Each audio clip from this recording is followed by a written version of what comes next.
Hi, this is Peter Schiff. This is Friday, July 31st, 2009.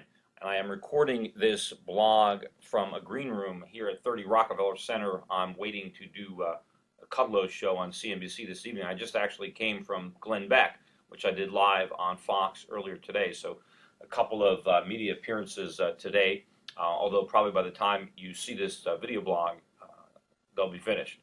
Anyway, it was a big day in the markets overnight and today. We got the second quarter GDP numbers, and a lot of people, including our president, are very pleased that the economy only contracted by 1%, and they're calling this a great victory, and they're proclaiming pretty much an end to the recession because everybody now assumes that the next quarter will be positive, and this 4 quarters of negative GDP growth will have come to an end. Now, it's already the worst recession, I think, since the Great Depression, judging by the numbers that we have.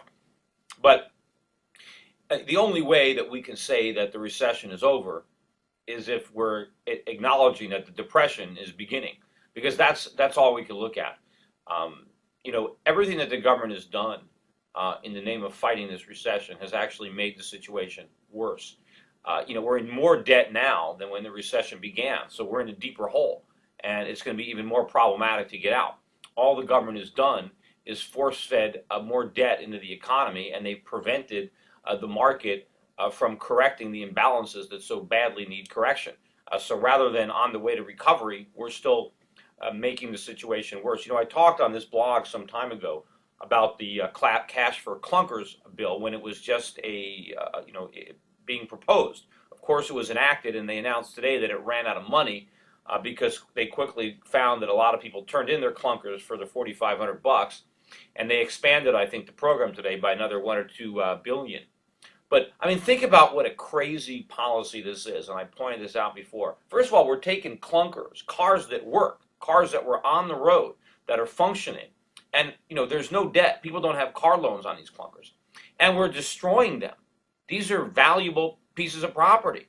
They have a use. When I was in high school, I guess my first car was a clunker. Most of us, when you buy a car, your first car is a clunker. There's nothing wrong with it. I mean, teenagers are happy to have clunkers. Why are we destroying them?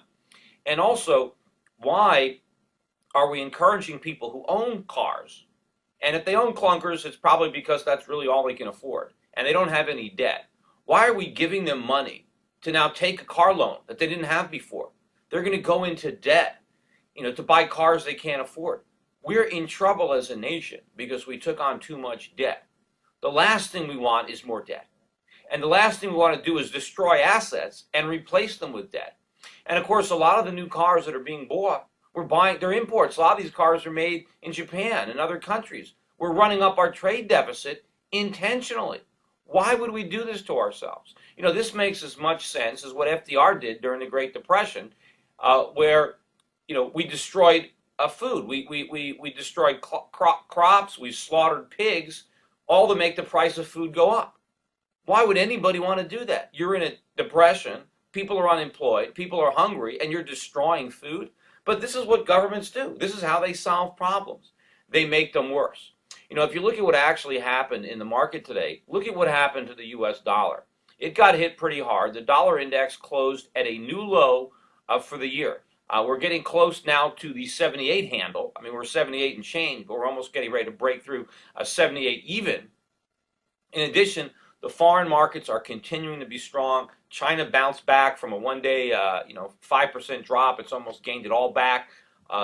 Most of the stocks that I follow, that I own in Hong Kong, in Singapore, are just on fire right now. People talk about the rally going on in the U.S. stock market. U.S. stock market is a sideshow. The main event is happening overseas, particularly in the Asian markets. And that's because the fundamentals of those economies are far sounder than the United States. And any nominal gains that people are eking out in the U.S. stock market, I mean, they're having them pulled out from under them because the dollar is losing value. And I think it's going to start to lose a lot more value. We had some much touted or hyped, Treasury auctions this week. The government is selling, of course, record amounts of debt. And there's a lot of stories about, will the Chinese buy? I mean, will the Japanese buy? And of course, we're hoping that they do. I think we'd be better off if they didn't, because the more debt they buy, the more they enable us to hang ourselves. We're borrowing all this money to grow government, How is a bigger government going to help our economy? It's not. It's going to hurt our economy. And we're borrowing all this money to spend it on more consumer goods that we don't need and we can't afford. So the sooner the Chinese come to their senses and stop lending, maybe we'll stop digging ourselves into this hole. But it's obviously going to happen. I mean, there's no doubt about that we can't keep accumulating debt. And sure, we took on all this debt, and so maybe this GDP in the second quarter was down 1%. Maybe if we weren't incurring all this debt, it would have been down more. But you know what? We'd be better off.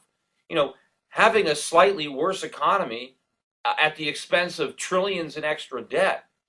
This constant trading of long-term or short-term gain for long-term pain is how we got into this mess. And unfortunately, the problems are now so big that we're not really buying that much time. I mean, we're not talking about the pain happening in 5 or 10 or 20 years. It's going to happen in a year or two, maybe sooner. These treasury auctions, one of these days, no one's going to show up. The only one there is going to be the Federal Reserve. And as I've mentioned time and time again, these are short, we're borrowing short term. This is an adjustable rate mortgage. We got a 1-year arm on a $13 trillion subprime mortgage.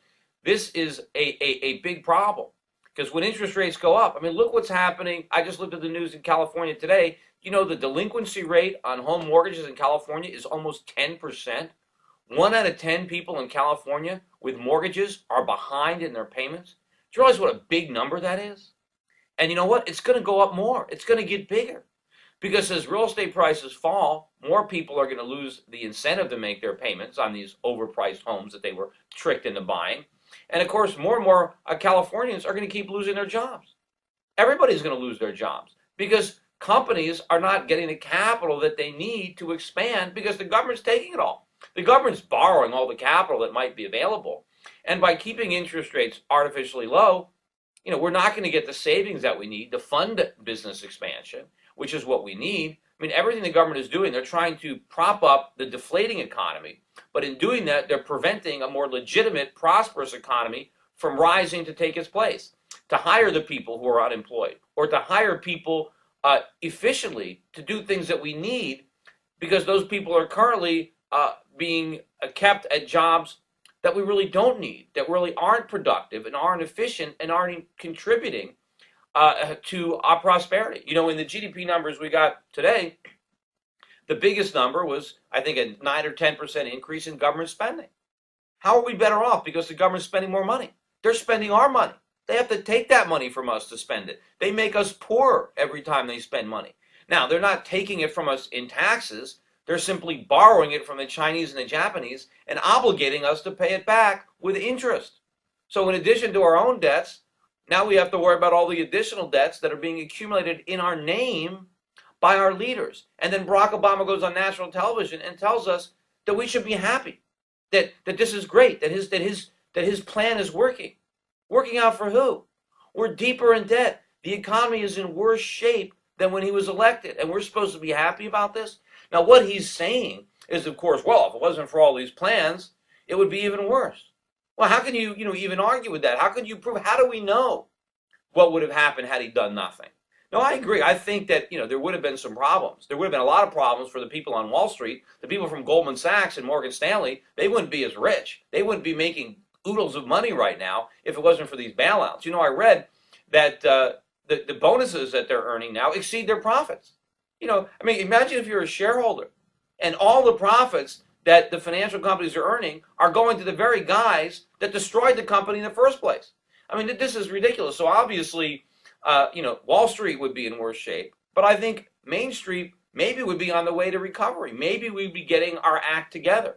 Sure, there's going to be pain. There is no solution without some pain.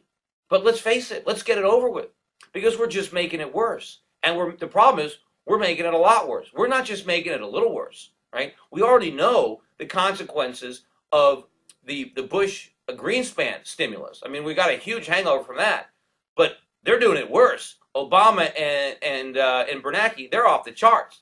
This is a lethal dose of stimulus, and we're going to have the mother of all hangovers when it's over. Anyway, thanks a lot, everybody. I'll be back again soon. Have a great